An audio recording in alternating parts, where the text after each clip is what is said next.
Hello there everyone, this is Mark Brightside and welcome to Ranger X, which is definitely one of the better games from my childhood, at least compared to some of the other crap that I had. We're going to be going through the game on the highest difficulty setting because why not? And we'll see how it goes. I like this game a lot, so I had fun recording this one. So the story to this game is essentially non-existent. If you don't have the manual or the box the game came with, then it is non-existent because there's absolutely nothing that tells you who you are or what you're doing or why you're doing it. But really, do you need to know? I mean, you're a big robot, you have a big gun, shoot things, there you go.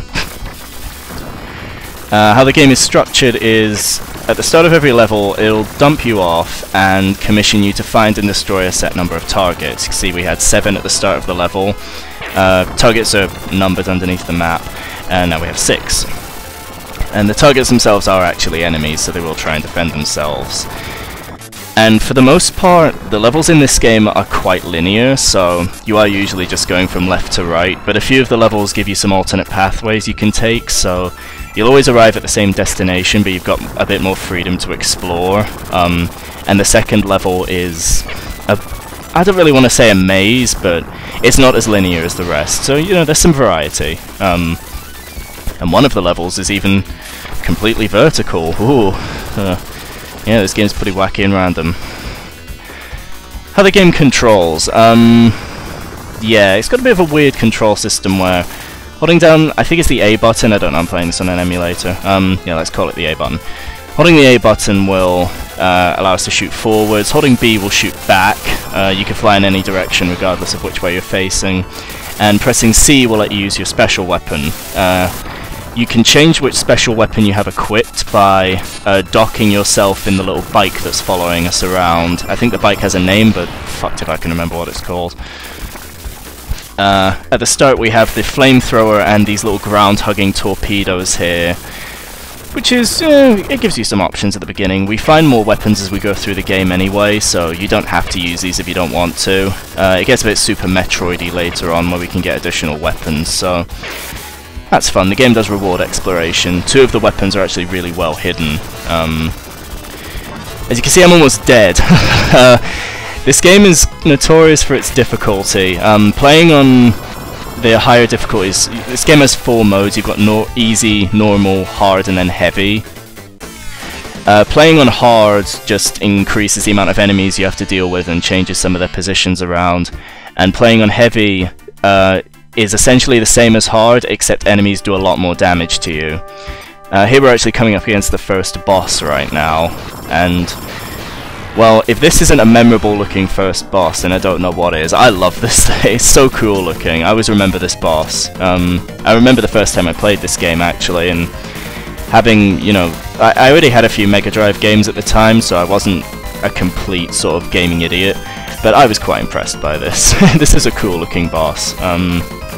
The graphics in this game are actually really nice, and they did put a lot of effort into it. It's a very, I think it's a genuinely very good game. It's, you know, it's challenging without being too difficult, and yeah, it's a good game.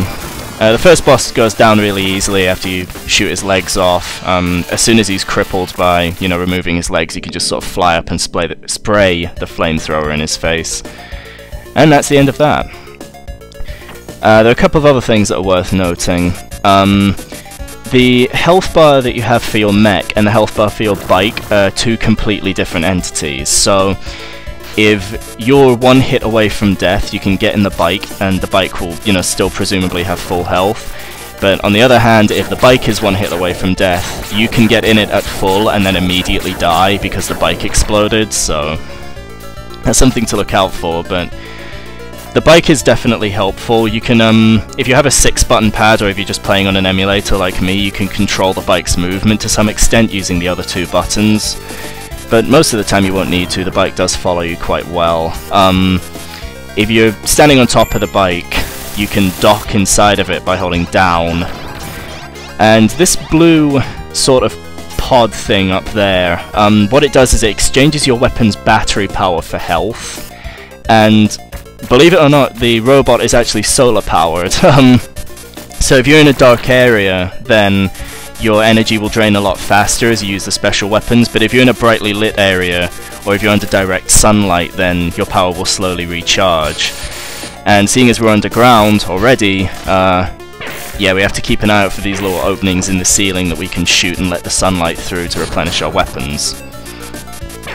The second level is actually quite difficult, really. It's one of the hardest second levels in any game I've ever played. I actually do fairly well in this recording, but I've fucked up in this level quite a few times. It's one of the hardest levels in the game. It's a bit of a difficulty spike. As you can see, we've picked up a new weapon, the little icon that we picked up next to the health recharge station. This weapon's a bit weird. I'll get into how it works in a moment, but you see this frog spawn on the left. This only occurs in this level. When you shoot the frog spawn, there's a chance that it will release these little tadpole things that fly around, and they blow up if they stay in sunlight for too long. So what you want to do is lead them into the little patches of light coming down from the ceiling, but those fuckers do a lot of damage to you. They can really sort of shred your health bar, so if you're going to be dealing with those, you definitely don't want to take them on head on. You just want to lead them into the sunlight. It's weird to be running away from something that small, but yeah, they do a lot of damage to you, especially on the higher difficulties. On heavy, they can really drain your health. You've also got these turrets in the wall. We can see one of them down there. The turrets fire far too rapidly to really be avoided reliably. So what you want to do is locate the power nodules, I don't really know what you'd call them, power stations I suppose, these things, the batteries in the walls, and destroying these will destroy whatever turrets are connected to it. You want to watch out in this section of the level. You don't actually need to come over here because all it does is disable the turrets, but you have to be careful because those tanks that are hovering above the water will actually shoot out the platforms from underneath your feet, so if you're not careful you can go in the drink. And falling in the water on foot will damage you, so it's one area where the bike can be helpful, because if you stand on top of the bike like that, then you'll be just barely outside the water, but if you duck into the bike and then go into the water you will take damage, so that's something worth noting. One thing I just shot off there is you can actually kick enemies if you fly into them head first, and you'll need to do that in order to get one of the hidden weapons in the game. It's a really kind of bullshit moment for this game. It's really cryptic, I'll get into that later. One of the targets is behind a barrier of frog spawn over here, and this is definitely one of the more... What the fuck happened to the boulders? This is definitely one of the more annoying parts of the level, because every time you destroy the frog spawn, like I said, these little tadpole things spawn in, so you want to make sure you're under the sunlight at all times, otherwise you get swamped by these tadpoles. And these boulders, if you're playing on hard or heavy, they release tadpoles as well when you destroy them. They don't do that on normal, but if you're playing on the higher difficulties, you have to watch out when you destroy those boulders. And something weird happened at this point. Yeah, I think it's when I destroyed this boulder here. I'm not entirely sure. Yeah, it erupted into like 30 of them, and I've never seen it do that before. Normally they only release about 5 or 6, but it gave me a pretty big point bonus, so I'm not complaining. It is definitely worth trying to kill every enemy that you come across, even if, you know, even if they're a bit more aggressive or a bit more dangerous, because I think it's every 200,000 points you get an extra life, and you'll need the extra lives for the later levels. One level in particular can get really bullshit difficult. I'm actually going to show something cool off here. You can actually get the car up here. And you're not supposed to get the car up here, because if you destroy this battery thing and take down the floor below you, yeah, the car's stuck, so you can't get the car out after that. I always call it the car, it's very clearly a bike, but I don't know. Anyway, only one target left. I don't really mind showing that part off because you don't need the bike over here. You can't even get the bike over here normally, so yeah, it's whatever. Yeah, like I said before, this level can get very difficult if you haven't memorized everything. I mean, I know where I'm going, so it's not that bad, but yeah. How this laser weapon that I'm using at the moment works is, what you're supposed to do is hold down the button, and then it will kind of home in. It will shoot 2 lasers that start shooting in front of you, and then they kind of go around you in a circle. If either of those lasers hits an enemy, then it will lock onto it and sort of taser it until you either run out of power or the enemy dies.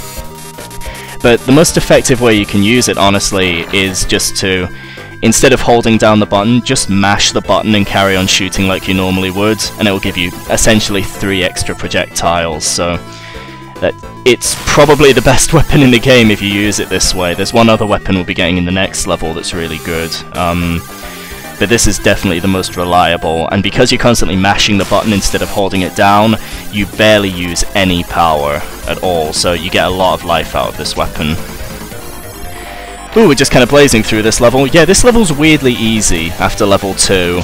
The difficulty curve does sort of balance itself out after this, but level 1 is, you know, standard difficulty, level 2 is really hard, and then level 3 is really easy. See, to beat that boss, all you have to do is just spam the laser.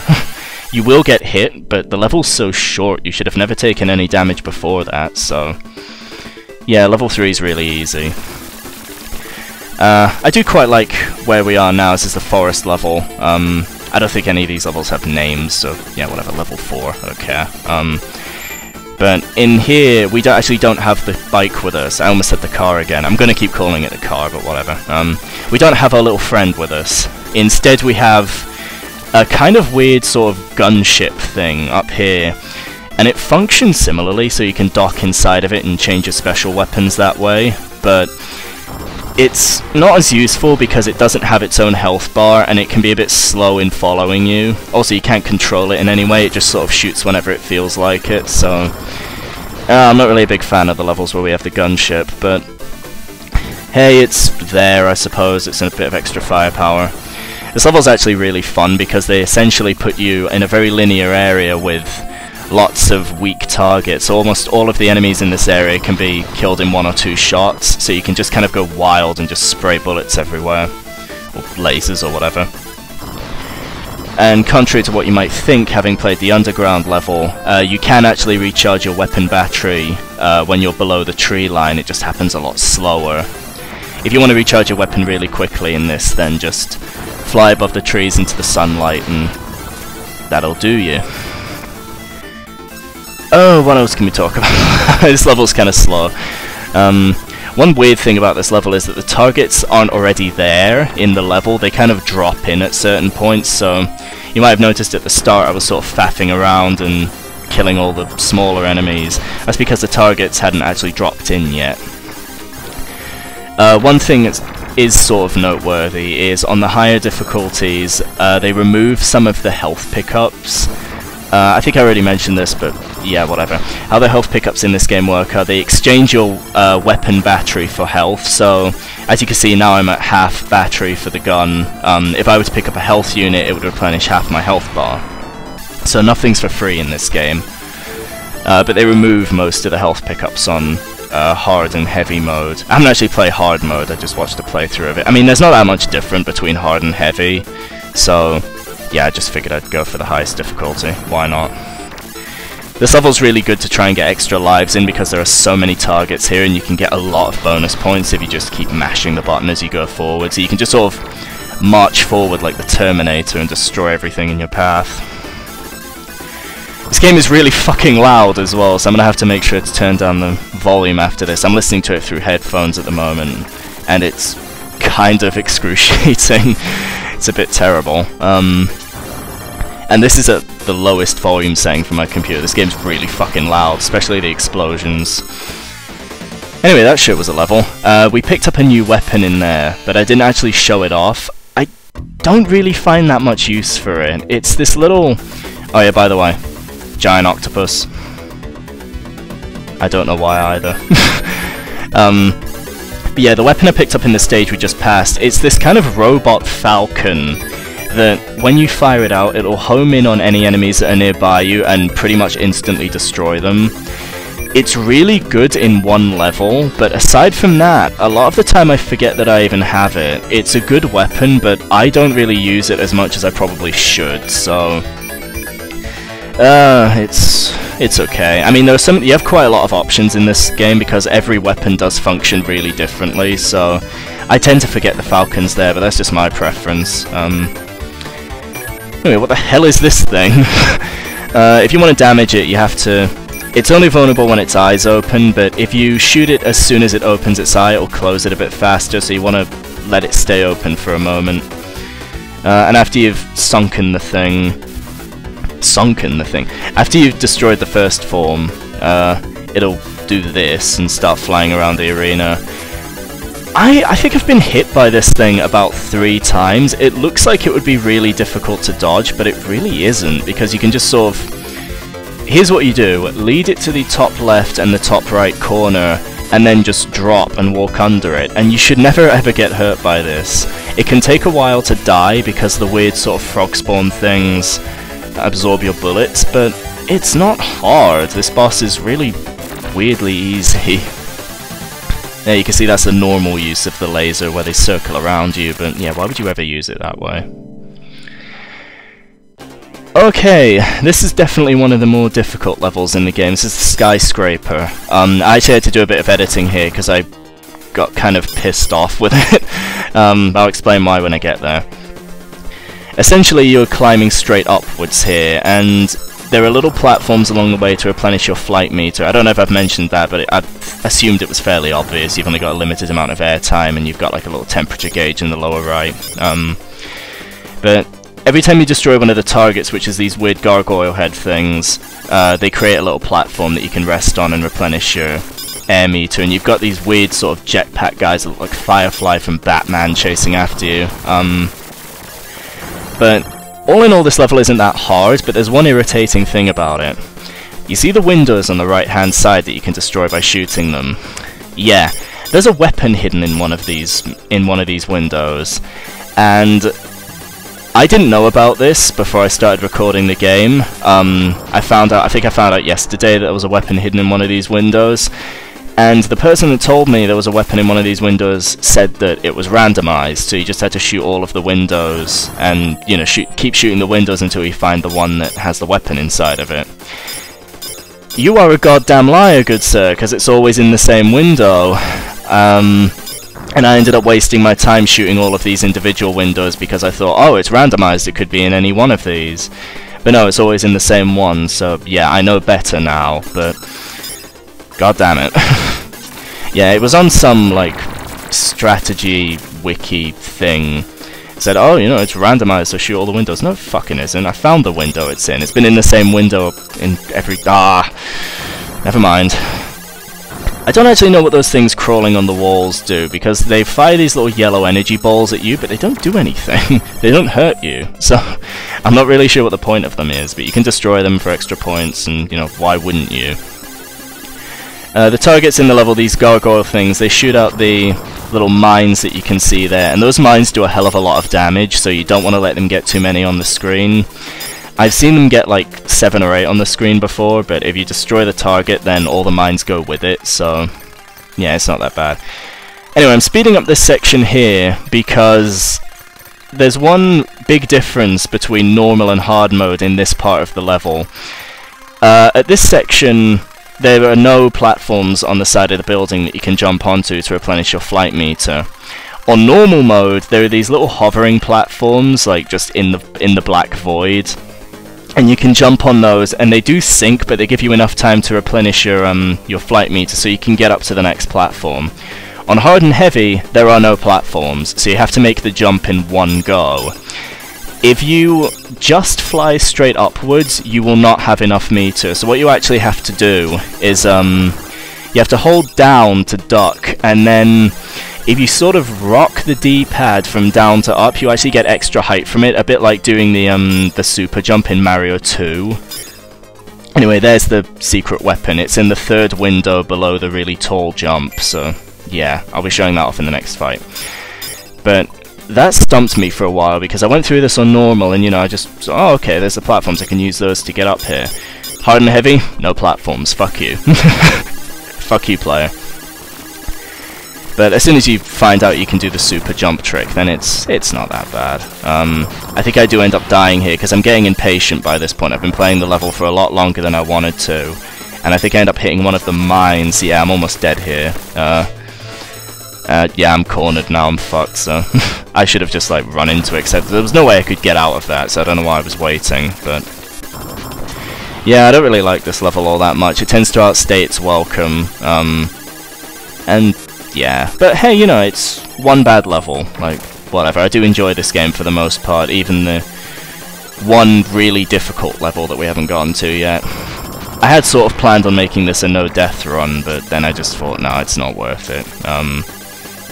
No one really cares, like, no one's gonna watch this, so fuck it.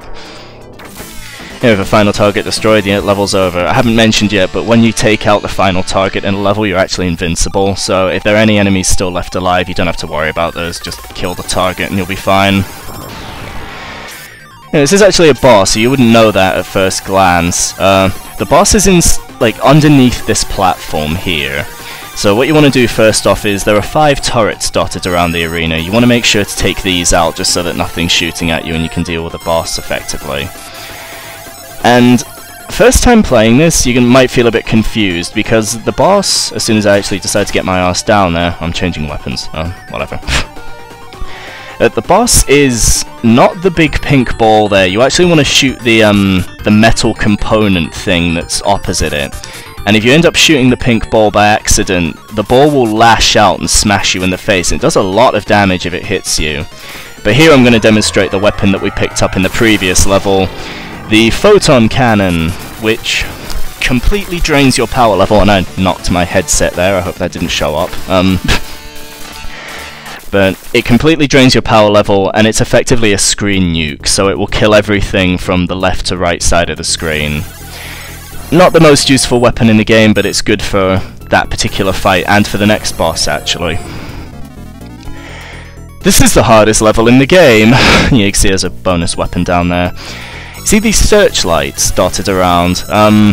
If you walk into the pathway of the searchlights, it will spawn 2 guard robots. It will spawn 2 guard robots that will hover directly behind you. Even if you turn around, they just swap to the other side, so you can never directly face them.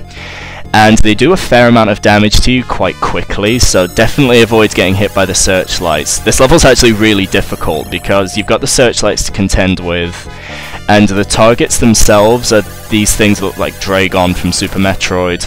And the targets can do a lot of damage to you very quickly in this level. They've got a very fast, accurate machine gun type weapon, and that can really sort of shred your health bar apart. And as well as that, you have to watch out for the searchlights, and the level architecture itself can get in the way here, because there are a lot of platforms that you don't need because you can fly, but they sort of get in your way because you'll like bash your head against them when you're trying to escape. So the level itself is against you. There are some difficult enemies. You've got the searchlights. This level's hard. I wouldn't say it's bad. Like, I think this is a better level than the skyscraper, but it's hard and it takes a lot of practice to get right. I do actually die a couple of times here.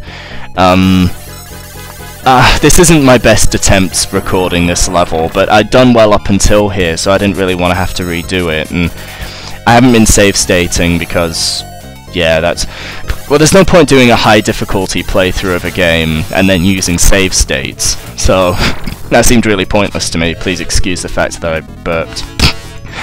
Oh dear, I'm a fantastic helper. But yeah, I'm pretty much almost dead already, and you can see me going really slowly through here thinking, don't fuck this up, don't fuck this up, don't fuck this up. But yeah, I do fuck this up. I actually die 3 times in this level. There's one. But thankfully, because I've been sort of making sure to keep on top with killing the smaller enemies, I've actually managed to get, I think, 3 or 4 extra lives, so I'm not really in any danger of game overing, so I should be okay. Well, I know I'm okay because I'm recording this post-commentary, but yeah, I don't think this game is as hard as a lot of people give it credit for. It is a challenging game, don't get me wrong, but it's not that hard. Like, I can actually beat this game on the highest difficulty setting without really thinking about it that much. I can't beat Mazam Wars at all, ever. Mazam Wars beats me. If you haven't already seen it, then check out the video I've posted of that on my channel. On my channel, yeah, like this is someone else's. You know what I mean. Check out the video of that I posted, and that game is excruciatingly hard. This is definitely manageable. Ah, fuck, I got caught by the searchlights. Yeah, they spawn behind you like that and very quickly deplete your health, and the only way that you can kill them, because you can't directly face them, is to either use the weapon that I'm using now and hope that it homes in on them, which it doesn't always because the weapon's a bit buggy. Hope that your gunship shoots them, or you can use the metallic falcon. This is probably the only level where I would use the falcon, but I couldn't get up to the gunship in time because the platforms were in the way, so I couldn't change my weapons. This is probably the only level where being unable to change your weapons without the ship is quite a disadvantage. I don't know what these green things are, these little monitors that you see around. For a while I thought that destroying them would turn off the searchlights, but it doesn't, as you quite clearly saw there. I don't know what their purpose is. Right here it's quite easy to get caught by the searchlight. It's actually quite easy to get caught by the searchlights in most of the level. I think they're all avoidable, but some of them, it can get really awkward. Also, one of the targets is in this very narrow hallway here. You want to kill this target as quickly as possible because you can't really dodge its fire, and there are two smaller enemies that are taking pot shots at you too. This level is really this is definitely the hardest level in the game, harder than the final level. Because the final level... oh fuck, I got caught by the searchlights. Because the final level you can find a really broken weapon. It's kind of a hidden thing where you would need a guide to point it out because it's really sort of cryptic bullshit as to how you get the weapon, but when you get it, it's definitely worth it. I'll be going into that when we get to the final level. As it stands, we're about 2/3 of the way through the level at the moment. If I remember correctly, all three of the targets that are left are bunched together in the same room, I think. No, wait, one of them's just around the corner, and then the final two are in the same room. Yeah, I remember now. Here's that weapon that I picked up at the start of the level. It's really pointless. You shoot forward these 5 fireballs and they don't do that much damage. Like you saw, I hit him directly with all of those shots and it didn't really do anything, so this weapon's a bit of a waste of time in all honesty.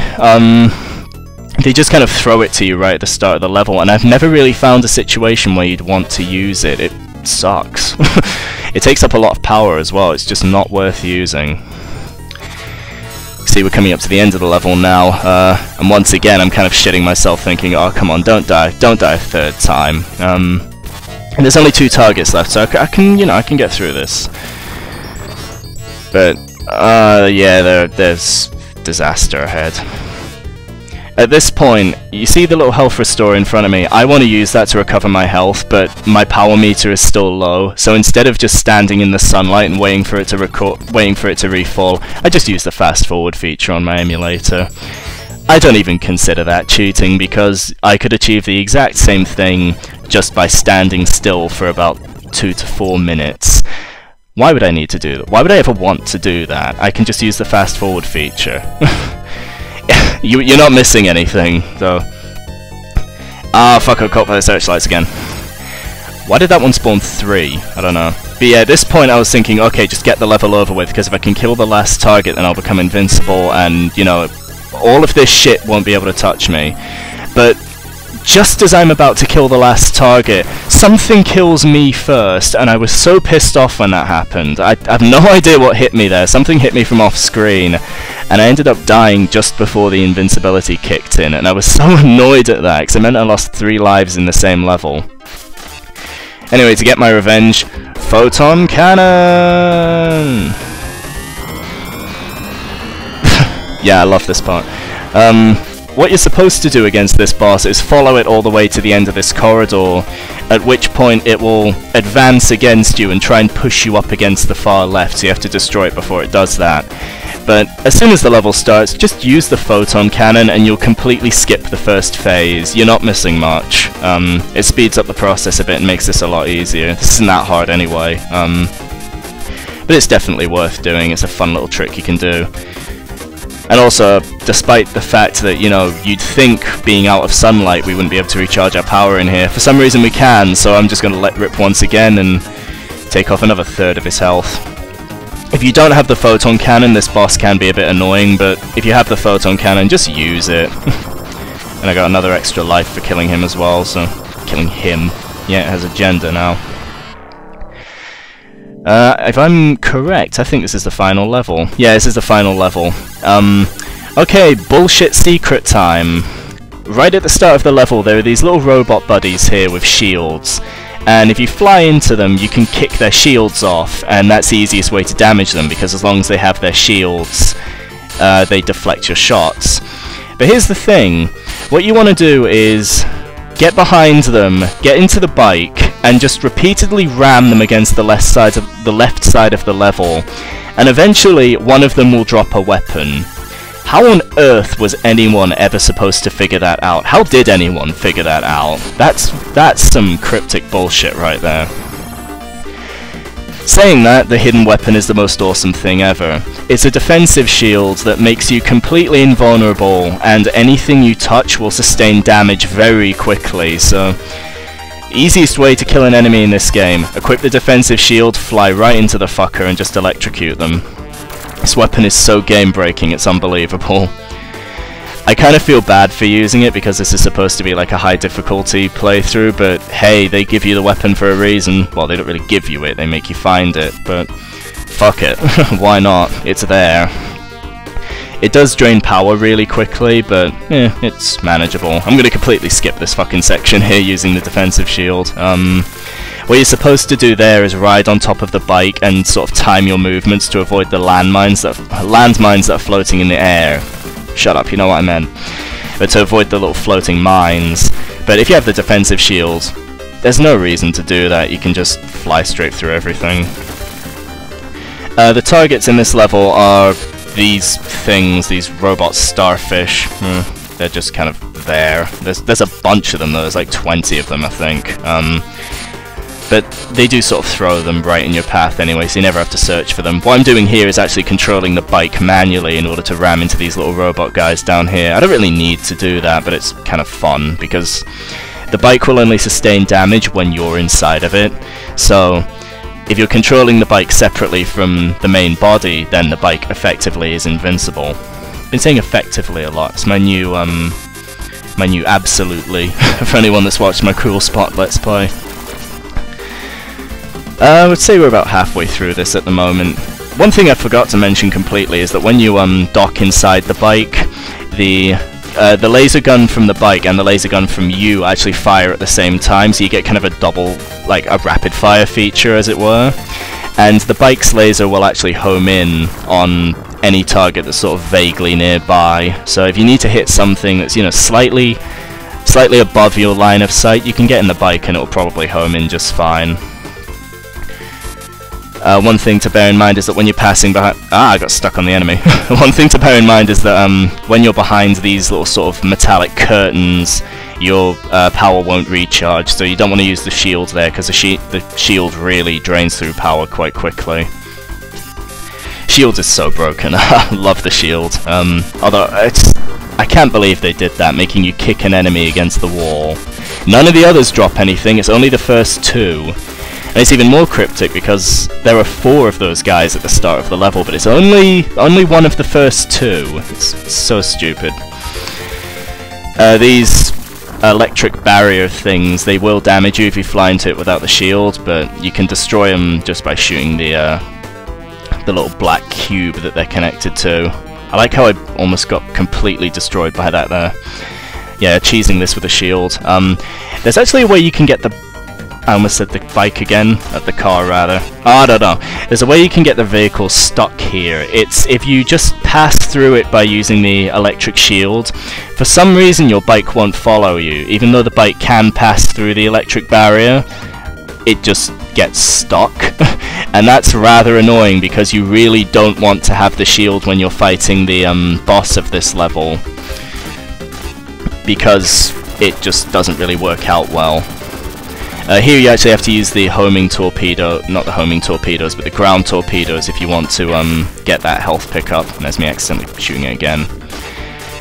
The ground torpedoes really aren't that useful. They're good in the first level, but that's mostly because you don't have any other option. You really wouldn't use them any other time unless you had to. Same goes for the flamethrower actually. The flamethrower is completely outclassed by the twin lasers that we got from level 2. That fucker in the background can get a bit annoying. Most of the time he won't really shoot anywhere near you. If you keep moving he will never ever hit you, but there are times like that when you have to stand still and shoot things. Yeah, that bastard in the background can get a bit annoying. I don't know why I got an extra life there, because I didn't kill anything, but whatever. Maybe the rockets count as enemies, I don't know. Coming up to the end now, one good thing about the metallic curtains, I don't really know what to call them, sort of the background wall, as it were, is even though you don't recharge your power while you're in front of it, that bastard in the background can't hit you either, so that's a thing. I think that's actually supposed to be the level's boss, but it looks nothing like the boss that you fight at the end, so I don't know, maybe it's just bad sprite art, I'm not entirely sure. There's a little trick you can do with the shield that I've done a couple of times already. You can't use any of the special weapons while you're inside the bike, but if you equip the shield before you get into the bike, the shield will still be on you, so you can ride around in the bike with the shield intact. It's definitely one of the most effective ways to combat enemies. Although the shield doesn't work well against these little guys for some reason, I'm not sure why. This is definitely one of the more annoying sections of the game if you don't have the shield, because you have to ride on the bike and time your movements to avoid the mines while this guy in the background shoots at you. At the moment I'm basically faffing around to replenish my battery meter so I can use the shield and cheese this completely, because why not? Why wouldn't I? If you can do it, then why not? This section can be a bit of a pain without the shield. Just because there are two mines in the center that are kind of awkwardly placed and they don't really line up with each other, so... But there we go, I'm just going to completely bypass this with a shield. Fuck you, level, we don't need you. And these are the final two targets aside from the boss, so just destroy these. And what you're supposed to do at this point is leave the bike and continue to the boss arena. But if you don't have the bike with you, then you can't change weapons. So what you can actually do is equip the shield and then do a sort of awkward jump up here and actually get the bike into the boss arena. You're not supposed to, and you don't have to equip the shield either. I don't know why I said that, but yeah, you're not supposed to have the bike here, and having the bike here does make it a bit easier because, well, this boss is a bit weird. After you destroy the turret on top, he'll fire out this yellow energy ball, and then this little droid will sort of ping-pong the ball around the arena, and you can only damage him in the space between firing out droids and energy balls. So what you can do is, if you have the bike with you, stand on top of the bike, just stand here, let him hit you, and just keep hammering the fire button, and he'll end up dying a lot faster. So it's not the safest way to do it, but if you have enough health, then just do this. It just amuses me how you can really tell the developers hadn't planned on you having the bike there, but using that one tricky jump we can really sort of mince this boss. Okay, coming up to the final battle now. At this point, all you want to do is just drop down the shaft as quickly as possible. You can fire at him while you're falling, and it will look like you're doing damage, and you'll even get to a point where after you shoot him enough times, he'll stop taking damage, so you think, oh, I killed him before I even got to the bottom, he's dead. But no, it doesn't change anything at all, so there's no reason to do it. Just sort of drop all the way to the bottom, and, well, this happens. Little commander guy comes out, and yeah, I don't know what's happening anymore. I don't think this was even explained in the manual, so I think they just stopped caring about the story at this point. Okay, seriously, what the fuck am I fighting? Oh god, Robot Cthulhu. The one main major threat in this boss are these little metallic cubes that he's shooting out. You might have to... yeah, that one there. If he leaves them on screen for too long, they'll start glowing red and they'll siphon out your health and your battery power, and they can kill you alarmingly quickly, so you want to continuously destroy those. On hard and heavy mode, you can actually have 2 cubes on screen at once, whereas in normal, he only ever has 1.